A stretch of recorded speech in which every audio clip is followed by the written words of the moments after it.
Mind is the master power that molds and makes. And man is mind. And evermore he takes the tool of thought and shaping what he wills brings forth 1,000 joys or 1,000 ills. We think in secret and it comes to pass. Our environment is but our looking glass. Do you know James Allen wrote those words a little over 100 years ago? I began to study them close to 50 years ago. Every year they mean a little more to me. I want to talk to you here about the law of thinking. Thinking is a powerful force. It's been said that it's the most powerful force we're capable of.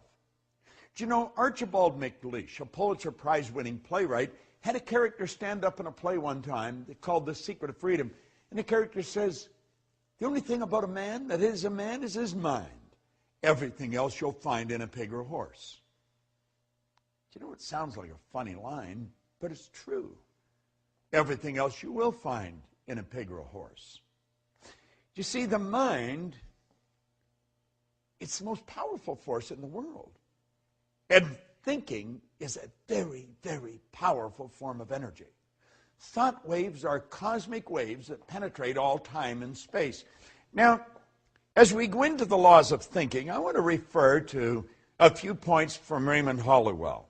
He said, to the average person, life is an enigma, a deep mystery, a complex and incomprehensible problem, or appears so. But it's very simple if one holds the key. You see, mystery is just another name for ignorance. All things are mysterious when they're not understood. But when we understand life, it no longer appears mysterious. Do you know, until I was 26, life was a real mystery to me. It was an incomprehensible problem. And, of course, I had many problems. But then I began to study, and I began to study this information. And, you know, it took me a while, but as I started to adopt the concepts and adapt my mind to them, my life started to change. My problems started to sort of disappear. I started to earn a lot more money. I was living in a healthy body, very rarely ever being ill. I noticed that I started to attract different people into my life, more interesting people. You see, the truth was, I was just becoming a more interesting person. A person's interesting because they're interested. And you see, as we start thinking powerful thoughts, everything starts to happen. Now let me share something then Raymond Hollowell said. He said, we're progressive beings, you and I, a creature of constant growth, before whom lies an illimitable ocean of progress to be navigated and conquered only by development and culture of our inherent powers. The progress of the individual is largely determined by what? What do you think it is? Now, let me share that again. The progress of the individual is largely determined by, it's a good question, isn't it? It's by his ruling mental state. Because the mind is the basic factor in governing power in the entire life. My life and your life, you see.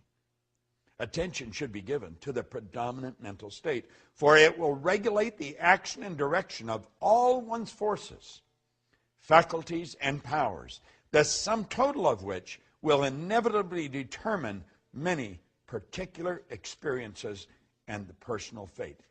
You see, the ruling state is like the CPU. You're familiar with your computer. Well, that's what the ruling state of the computer is. You see? The ruling state of mind is made up of various mental attitudes, which the individual adopts towards things, events, and life in general. If the attitudes are broad in mind, optimistic in tone, and true of life, his predominant mental state will correspond and exhibit a highly constructive and progressive tendency. Because almost all the forces of the personality function through the conscious mind in one way or another, And as the daily mental and physical acts are largely controlled by the conscious mind, it's obvious that the leading mental state must determine the direction which the powers of the individual must proceed. You see, the ruling mental state is everything. I know that you and I have been trained to believe that we've got to change what's going on out there. You know, we've got to fix this and fix that. And we have literally been programmed to live through our senses, to go by what we hear, see, smell, taste, or touch. But you know, there's been little thought given to our higher faculties: perception, the will, intuition, memory, reason, imagination. And see, they're all our inner faculties, and that's where it really happens. This is where it all begins, inside.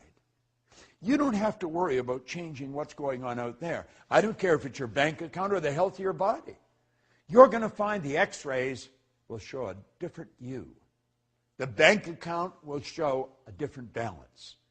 And everything in life will begin to change as you take over the power of thought. Thought is a very, very powerful force.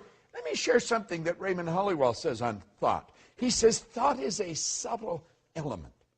Although it is invisible to the physical sight, it is an actual force of substance, as real as electricity, light, heat, water, or even stone.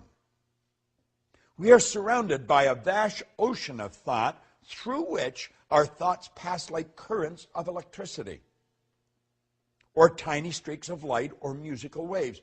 You can flash your thoughts from pole to pole, completely around the world, many times in less than a single second. Now think of what he's saying. You can flash your thoughts right around the globe several times in less than a single second. Scientists tell us that thought is compared with the speed of light. They tell us our thoughts travel at the rate of 186,000 miles per second. We have a hard time comprehending that.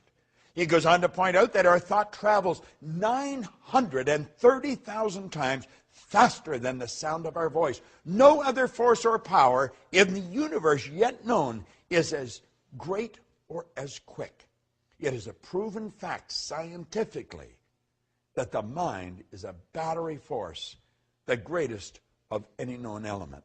You see, the thinker is like the computer processor.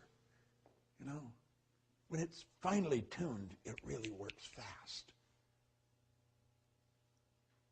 You can think, and what you think ultimately produces the results in your life. See, there's laws to thought. I'm going to tell you something that I've learned beyond a shadow of a doubt. The thoughts that you think and turn over to your emotional mind instantly, by law, control the vibratory rate of your body. Your body is a mass of magnetic energy. It truly is. You know, if you put your body in front of an infrared television camera in a completely dark room, you just see it as a glistening, radiating, gleaming form. As a matter of fact, if you could hear it, it would be like a symphonic concert being played. Oh, I know, to the eye it just looks like a thing, you know. But it's not a thing. The body itself is one of the most magnificent instruments on the planet, and you live in one. And it's how you think that is going to dictate what this body is going to do. We know that our actions produce our results. If we want to change our results, we've got to change our actions. However, if you don't go to the thought, the actions are never, the actions may change temporarily. But believe me, the thoughts that you think repeatedly become fixed in your subconscious mind. And those thoughts are going to determine what happens in your life. Make no mistake about it. Now, play with this for a moment. We hear a lot about positive and negative attitudes or positive and negative thinking. Well, some think that we deal with two forces. That is, we attract the good and we must do away with the bad. You've heard that many times. We attract the good, we must do away with the bad. Well, that is not true. For example, if we are cold, we do not work with cold and heat alike in order to get warm. This is very simple processing that we're going through here, mental processing. We build a fire and we gather around the fire and we enjoy the heat that is extended from it and we become warm. As we build warmth, the cold disappears, for the cold is the absence of the heat. Just like dark is absence of the light. Let there be light. You see? To be warm, we give our whole thought to those things which tend to create warmth. We ignore the cold in thinking of heat and bring forth heat. Prosperity and poverty are not two things. They are merely two sides of one thing, the same thing. There is but one power. Rightly or wrongly used, we cannot think of plenty and then worry about the unfavorable conditions that may seem apparent. If you want to change the results in your life, and I'm just working on the premise that you do, or you wouldn't even be watching this film right now, give your thought to your mind. Give serious thought to this series of overviews that I'm doing on the laws that you're studying. You see,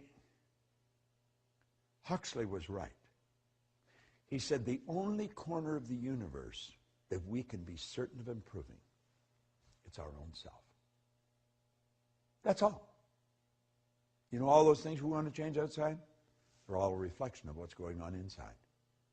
Well, that may be a big idea for you right now, but as you study this for a week, a month, a year, and then come back and hear me say that, it's going to sound like a totally different statement.